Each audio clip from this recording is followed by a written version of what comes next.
রায়বাড়ির সকলের সামনে ভিকির মুখোশ টেনে খুলে দিল বানি। সম্পূর্ণটা জানতে ভিডিওটাতে একটা লাইক করে প্রথম থেকে শেষ পর্যন্ত দেখতে থাকুন।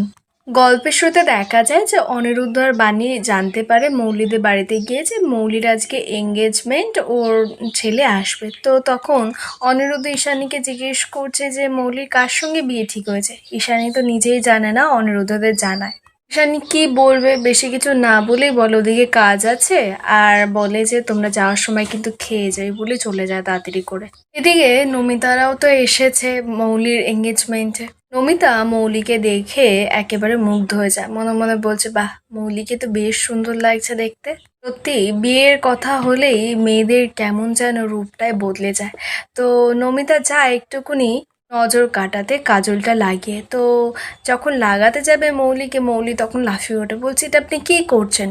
তখন নমিতা বলছে আসলে তোমাকে দেখতে তো খুব সুন্দর লাগছে, তাই একটু নজর কাটাচ্ছিলাম কাজলটা লাগিয়ে যাতে নজর না লাগে। তো ঠিক আছে, আমি মুছে দিচ্ছি। তখন মৌলি বলছে না না প্লিজ, কিছু করতে হবে না, আমি ঠিক আছি।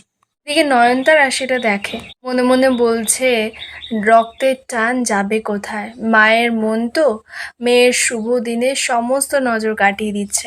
এদিকে মৌলি মনে মনে ভাবছে আর বলছে মা, এরকম ছোট লোক মহিলাকে যাতে কোনোদিনও মা বলে পরিচয় দিতে না হয় সেই ব্যবস্থাই আমি করছি।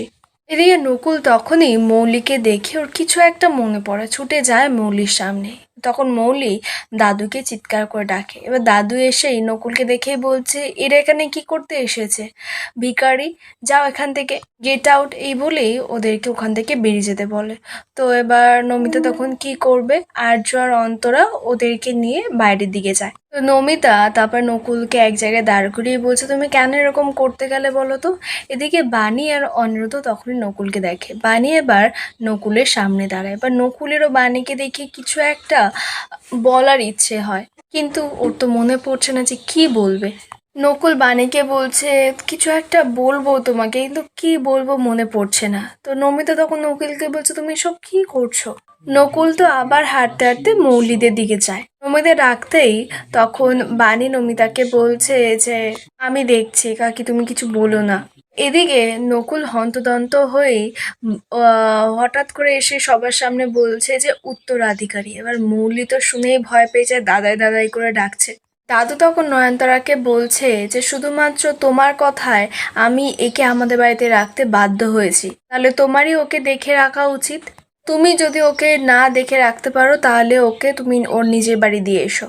বানিরা তখন গিয়ে দাদুকে বলছে দাদু, ওনাকে আপনি এভাবে বলবেন, উনি অসুস্থ তো, তাই হয়তো কি বলতে কি বলে ফেলেছে, আমি নিয়ে যাচ্ছি। বানি নকুলকে নিয়ে চলে যায়। এদিকে আগের দিন রেস্টুরেন্টে যেই ছেলেটা ঝামেলা করছিল ভিকি, সেই ছেলেটা আসে মৌলিদের বাড়িতে, আর সেই মৌলির উঠবি। তো ভিকির সঙ্গে ভিকির পরিবারও আসে। দাদুরা তো সবাই দেখে খুশি হয় ভিকিকে, যে মৌলি তাহলে একটা ভালো ছেলেকেই পছন্দ করেছে। নয়নতারা তখন ঈশানীকে বলছে যে আত্মীয়দের দাঁড় করিয়ে রাখবে, একটু মিষ্টি মুখ করাবে না। ঈশানী বলছে আসলে গল্প করতে করতে তো একটুখানি সময় বেরিয়ে গেছে। দাদু তখন ঈশানীকে বলছে সেই যে তুমি স্পেশাল নাড়ুটা বানিয়েছিলে না, সেই একটু জল আর নাড়ু দাও না, মিষ্টি মুখ করে আমাদের আতিথেয়তা শুরু হোক। তো ঈশানী তো সবার জন্য নাড়ু নিয়ে এসে সবার হাতে হাতে দিয়েছে। তো ভিকির বাবা মা খেয়ে তো একেবারে খুব প্রশংসা করছে, বলছে অসাধারণ হয়েছে, আর এখন তো বাড়িতে এসব বানানো হয় না, চল উঠেই গেছে, আপনারা যে এইসব বানান সত্যি খুব ভালো লাগলো। তখন ঈশানী বলছে না না, এটা আমি বানাইনি, আমাদের বাড়িরই একজন বানিয়েছে, আমাদের খুব আদরের খুব কাছের বানি। মৌলি তো নামটা শুনিয়ে রেগে যায়, দাদুর মুখটাও কেমন হয়ে যায়। মৌলি মনে মনে বলছে যে জাল তো প্রায় গুটিয়ে এনেছি, তাই এখন আর কিচ্ছু করব না। মৌলি তখন ঈশানীকে বলছে যে মম, তাহলে এবার এঙ্গেজমেন্টটা করা যাক। দেখা যায় বানি সবাইকে বলছে যে আপনারা একটু নকুল কাকাকে দেখে রাখুন, আমি একটু ওদিকে দেখে আসি খাবার দাবারের কোনো অসুবিধা হচ্ছে কিনা। বানি তারপরে ওখানে গিয়েই দেখতে পায় ভিকিকে। ভিকিকে দেখে তো চিনতে পেরে গেছে যে সেই ক্যাফের ছেলেটার, ও তো সবকিছু জানে যে ভিকি কেমন ছেলে। এবার বানি তো কোনো মতেই চায় না যে মৌলির কোনো সর্বনাশ হোক, আর ওকে হতে দেবেও না। ভিকি যখন রিংটা পরাবে তখন বানি চিৎকার করে মৌলিকে দাঁড়াতে বলে। চিৎকার করে ভিক্কিকে দেখে সবাইকে জানায় যে এই লোকটা একটা ঠগ, জোচ্চোর, দুশ্চরিত্র। বানি মৌলিকে জানায় যেন ভিক্কিকে কোনো মতে বিয়ে না করে মৌলি।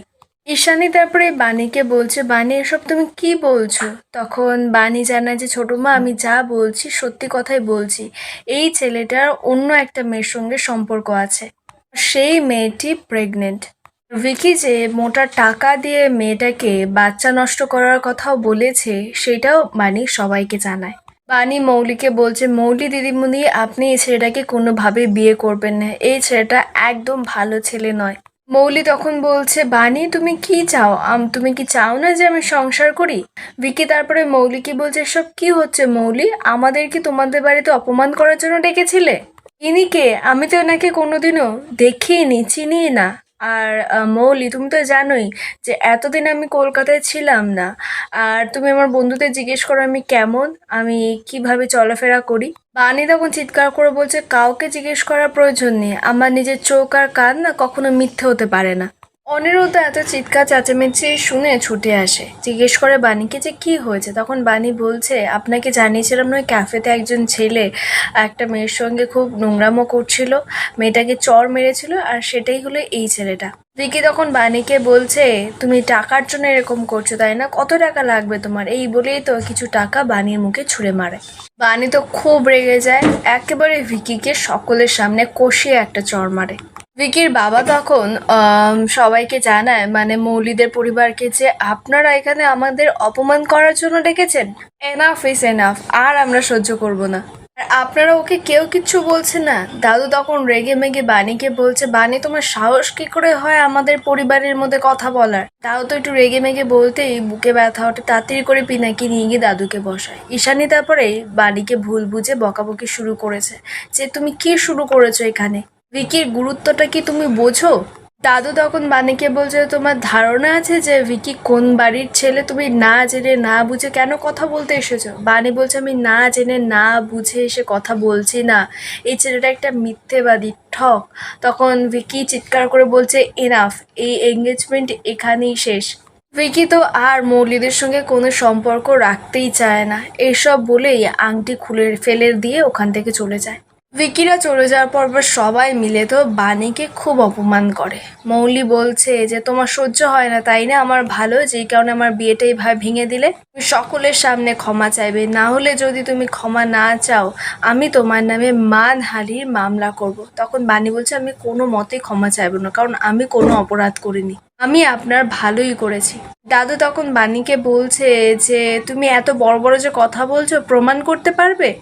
অনিরুদ্ধ বানিকে জিজ্ঞেস করছে, তোমার কাছে কোনো প্রমাণ আছে? বানির কাছে তো কোনো প্রমাণ নেই। সবাই মিলে আরো খুব অপমান করে বানিকে, আর বলে এখান থেকে বেরিয়ে যাও। বানি তো কাঁদে, অনিরুদ্ধ কি করবে, কিছু বলতেও পারে না। বানিকে বলছে, চলো বানি।